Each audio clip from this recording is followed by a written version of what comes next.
Did you send to my email? No, I sent it in the chat. Oh, I see. Interesting. Okay, I guess it will be a recorded meeting, which will be then shared with all those who wanted to participate in it, which is a shame. I was looking forward to a live discussion, but unfortunately, the technical limitations, let's put it this way. All right, well, Rafael, thanks for joining the Educating Without Borders, Beyond Borders session. And from what I understood from the organizers, our main purpose is to give young people, young professionals, some tips, ideas, and useful hacks how to strengthen their career or strengthen their chances for a proper career outside of their home countries, and in particular in the UK, as both of us are non-Brits and we're located in the UK, hopefully building an exciting careers. So could you please give us a brief outline of your past, present, and future? Sure. So thank you for inviting me. So I'm Rafael. I'm originally from Brazil. I moved to the UK in 2000, December 2001. I can't remember if it was 2001 or 2002. I think it was 2001. It was a while ago. I moved here mainly to study English. So I thought I would learn English and then go back to Brazil. But then I ended up staying because I fell in love with someone, and then one thing leads into another, and then I'm here now for 19 years.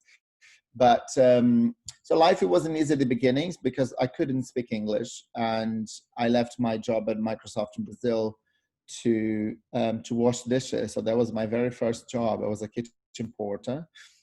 Did that for a while. Did all the manual jobs you can think of. Giving leaflets on the street and wash dishes, and I was a cleaner. But I think whenever you have when you have a dream and you have a goal, that didn't put me off, even though there was many nights of crying, thinking, what the hell I'm doing here? Why I left my good life in Brazil to move to the UK. So fast forward, my first opportunity to become an entrepreneur was when my flatmates were moving out, and I decided that I was going to keep the house and then rent out the other rooms so I could save money on the rent. So it was a really nice house in Marylebone. So they were Colombians, going back to Colombia.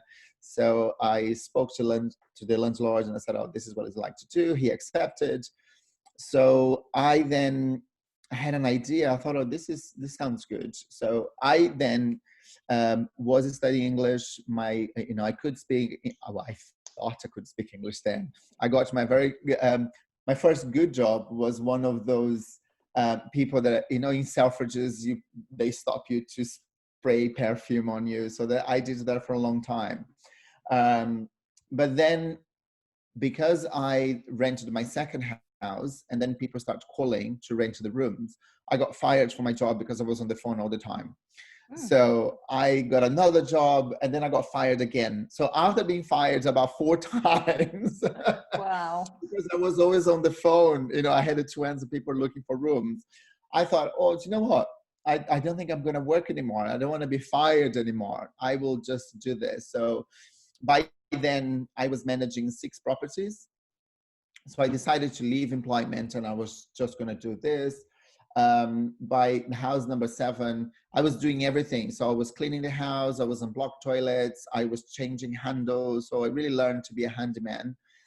So when I had my 7th house, I then started, hiring people. So I then had a handyman once a week. And so fast forward 14 years, I then was managing 75 properties. I was buying, selling properties. I had 225 tenants. So it became quite a business. I sold it, and then I wrote my first book in 2014, Moving Abroad One Step at a Time. Then from there, I decided to launch a tech business, and I got funding, moved to the US. But then after about a year and a half, the business didn't work. Come back to the UK, launched another business, and then because of Brexit, that was 2016 by then. Because of Brexit, my business didn't work. I lost my investors because it was a co-working space helping migrant entrepreneurs. By then, I was very strong about this feeling of helping migrant entrepreneurs. And the idea was that it's because as an entrepreneur, I really managed to improve my life. I managed to go up the social ladder. From the beginning, when I first arrived in the UK, that I couldn't speak English and was only taking the bus and eating tuna sandwiches.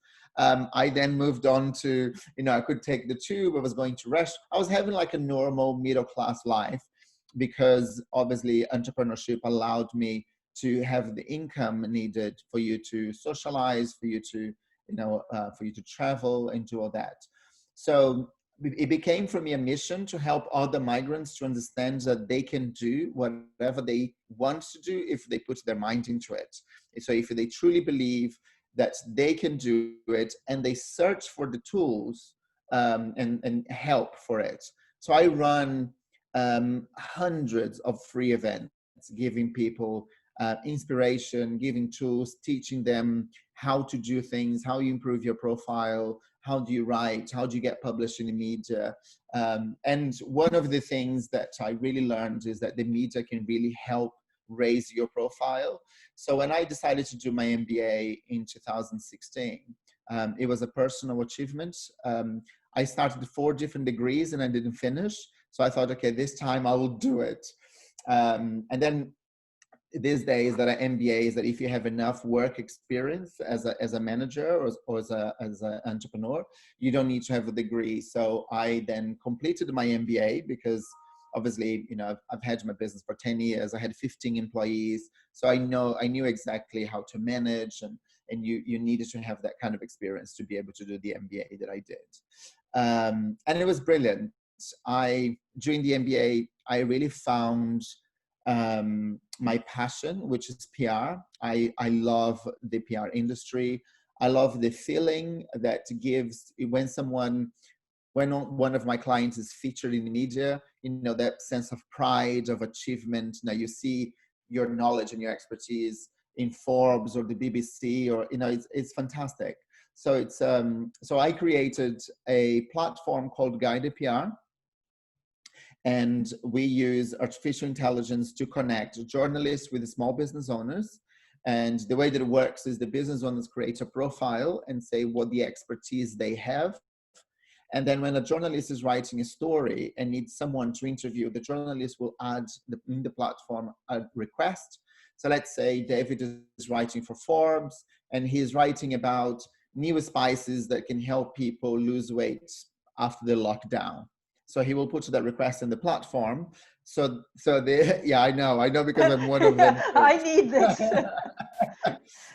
So then the platform will look for nutritionists, for doctors, dietitians, and send the profile to the journalist, also with the comments. So if the comments are good, then the journalist use the comments. So my client gets featured in the media and the journalist gets the comments completely free of charge. It's been a great experience. So I've had over almost 700 features in the BBC, Financial Times, what else? The Sun, the Daily Mail, Virgin TV, Capital Radio. The list goes on. Quite a good variety of different channels. Yes, yeah. So it's I think if you ask me, any publication in the world today probably used at least once used Guided PR. So yeah, and because of that, because of the media, is one explanation I always give to my clients. Why should they be devoting time to write? Because they say, oh, I'm going to be writing for free to give to the publication. But for example, I wrote an article for The Guardian called What It Takes to Be a Migrant Entrepreneur. And because of that article in The Guardian, I got invited to give a TED Talk. So that's how much, an article can change your life. And because of that TED Talk, so this was in 2016 that I wrote the article at the beginning of the year. I then got invited by TED to turn the article into a TED Talk. I gave the TED Talk in June 2016. And then almost a year later, I was invited by the Brazilian government. So I went to Brazil. I was invited by the ambassador to represent Brazilian entrepreneurs abroad in a conference in Brazil. So they flew me to Brazil. I felt it was amazing. I felt like a celebrity. You know, it was great. But all of this because of the exposure that that my profile has. But with these interviews, with the TED Talk, and I keep promoting, and so it's one of the things that I tell all my clients. So my clients or entrepreneurs are like owls. I compare them to owls. So owls are high intelligent, super clever, but really hard to find because they hide, right? So I turn owls into peacocks. So when you go to a park and you see a peacock with the beautiful, big tail, that's what I tell my clients. They should become a peacock. And every achievement they have is a feather in the tail. And you need, the bigger the tail, the more people know about you, the more opportunities you will attract to your business. As long as you still keep the owl's brains, I would agree with that. Exactly. Peacocks are not really known for being an intelligent bird. Yeah, so the right combination is an owl's head with a peacock tail. That is the perfect match. Rafael, sorry, can I interrupt you for a second? Because unfortunately, we have a very limited time for this session. Yeah. My personal take, and I'm a non-native to the UK, right? I came here, same as you, back in 2005 from Russia. But one thing I strongly agree with you, and I think young people underestimate quite severely still, is the self-promotion, building a personal brand. Can you give a couple of, top 3 tips? What do you think young professionals or students need to constantly bear in mind if they want to establish themselves as a name in either a particular sector or just being a recognized influencer? Sure. So I think number 1 is to choose a subject that you're passionate and then become known about that subject. For example, I talk a lot about migrant entrepreneurship, even though I talk about PR, I know that, but because my TED Talk is about migrant entrepreneurs, I decided to fly this flag, right? So 1 is choose that subject. Number 2 is use your LinkedIn, because people underestimate how much you can do on LinkedIn, and be consistent. So if you look a lot, there is one post that I do every Thursday morning that it gets, like yesterday, so far it has about 65 comments. So there is one post that I do once a week that I'm either promoting something or I'm promoting someone that is consistent. So for 3 months now, and I know that every time that I post at that time, I will get a lot of visibility. So once you choose the subject, 2 is use LinkedIn and make sure that it looks professional. Okay, so have a really good photo, use the banner to demonstrate what you're about. And number 3 is consistency. So just because you've done once, and because you're going to do a post, and probably you're not going to grow your network just because you've done that post. So you have to be consistent with the subject and the number of times that you also promote. So if you chose your subject, make sure that whenever possible, write an article, find a way to share your expertise and your knowledge and your passion within that subject. And once you're being featured somewhere, go on LinkedIn and then promote it again. Because I think it's a tool for not just for professionals, not once you graduate. I think you start building your profile in the university, and the more vocal, the more you appear, the better will be for your profile.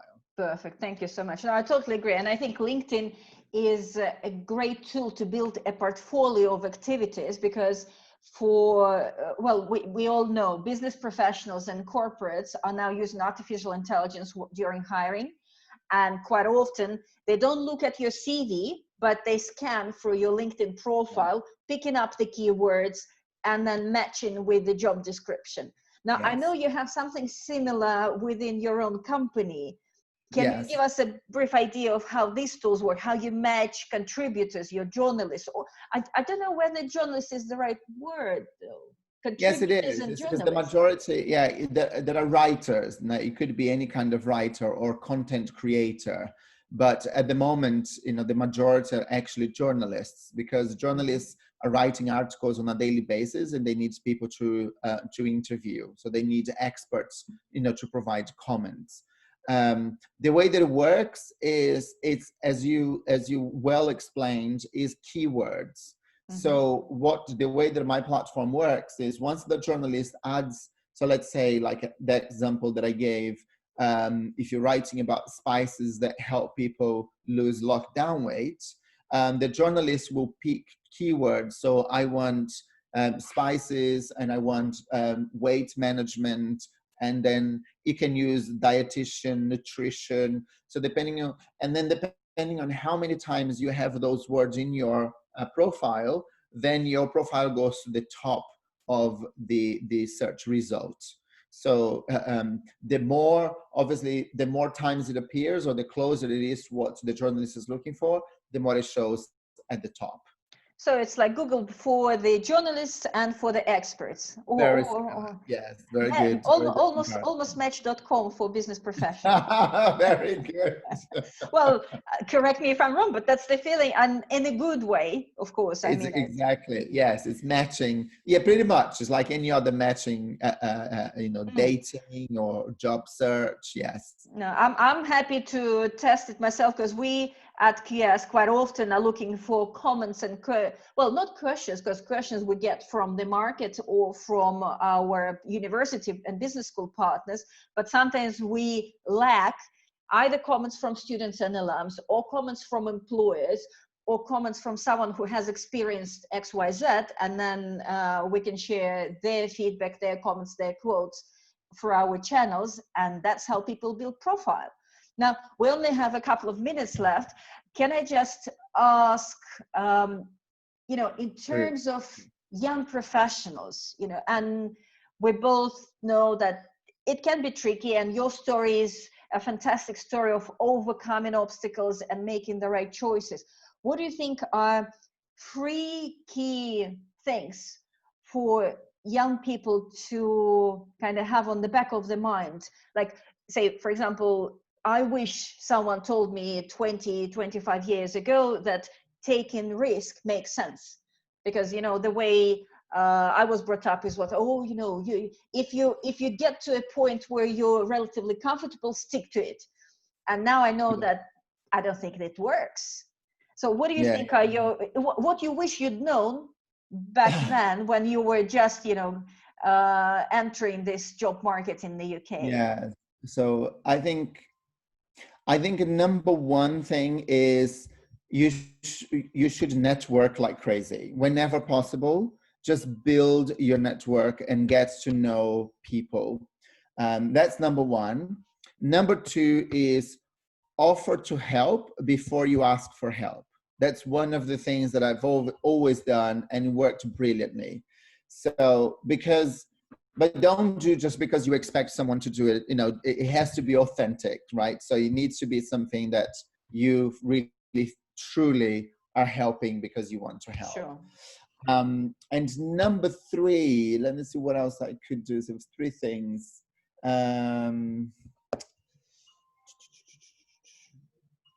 It's a hard one. Yeah, I'm sure there might be something. Yeah, let me think. Yeah, I think I go back to my first point is don't put too much pressure to make a decision of what you want to do right now. Because when I was younger, I put a lot of pressure on, I must choose, like, for example, if I'm studying, I don't know, if I'm studying accountancy, I must become an accountant. And then you don't explore other things. So I've done a lot of internships in my life, right? And it's okay for you to do an internship for 3 months and then realize that actually marketing is really not for me, right? So explore while you are a student. Even if you have to do an internship for free for 3 months, do in marketing, and do one in accountancy, and do one in, but explore, because do that while you're a student. Because once you start going into the job market, it becomes harder and harder for you to change professions and change jobs when one day you were working as in an accountancy firm, and then next year you're going to work in a marketing agency. That Absolutely. change is way harder once you start to be employed. Okay. No, So that's I my think 3 this. tips there. Yeah.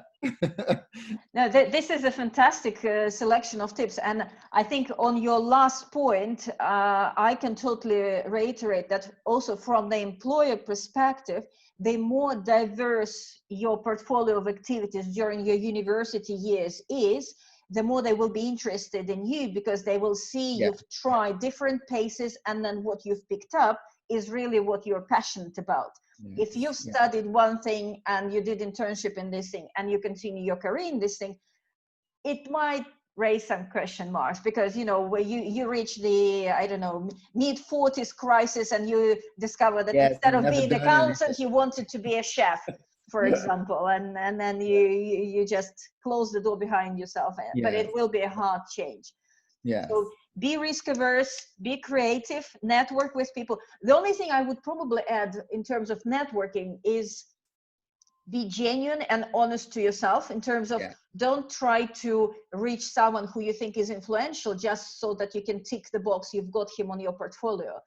It's quite scary when you're young, but sometimes when I looking back, I can say that keep the people who you really like next to you, because it doesn't matter whether they will be useful, from the practical point of view, from a selfish point of view, but it does matter that you stick to good people.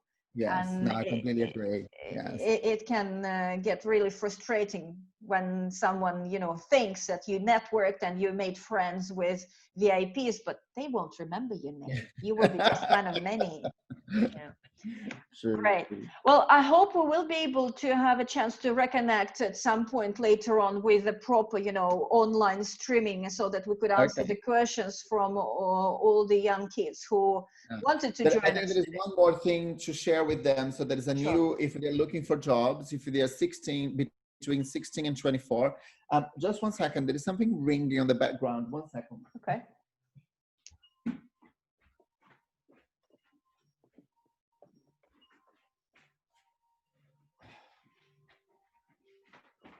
Okay, and while Rafael is looking for the ringing, I did also. Sorry, it was my alarm.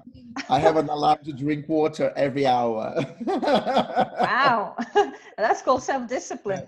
Yes, well, cheers. Yeah. So there is a Kickstart campaign from the government, from the UK government. So if you are 16 to 24, and if you are receiving universal credit, you will be placed with a small business owner, with a small to medium large company, and you're going to be paid 25 hours a week on minimum wage, depending on your age. Okay. And it's a fantastic way to get people employed. So depending on what you do, there'll be several vacancies, several types of vacancies, and for a minimum of 6 months. So you could be changing jobs twice if you want. So you get employed by someone, you stay there 6 months, and then you can go and work somewhere else for another 6 months. Do you know what's the name of this program?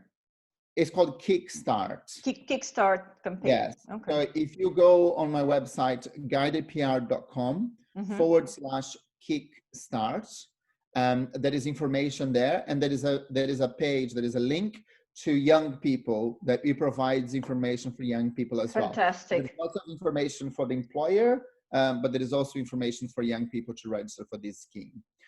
It's brilliant. It's getting young people who are on universal credit and not working at the moment. So it gives them the possibility of finding a job to develop their career. No, that's great, because exactly in line with what you said. Try as many things as possible, but also it's nice to be paid for it, right? Yes, exactly. So, especially now in our weird pandemic reality. Exactly. No, thanks for the tip. I'm writing it down, and I don't know when the team of our lovely host will be releasing this recording, but I'll make sure that this program is mentioned later on today during other sessions. Now, Sure. Rafael, thank you very, very much. Again, I hope No we'll be able to reconnect later on, and probably with proper live streaming and questions and discussions with the kids and young professionals. And for now, please stay safe and healthy and drink water. Thank you. Likewise. Okay. Thank you Thank so you much. very Nice much. to No meet you. problem. Take Thank care. you. Bye-bye. Bye.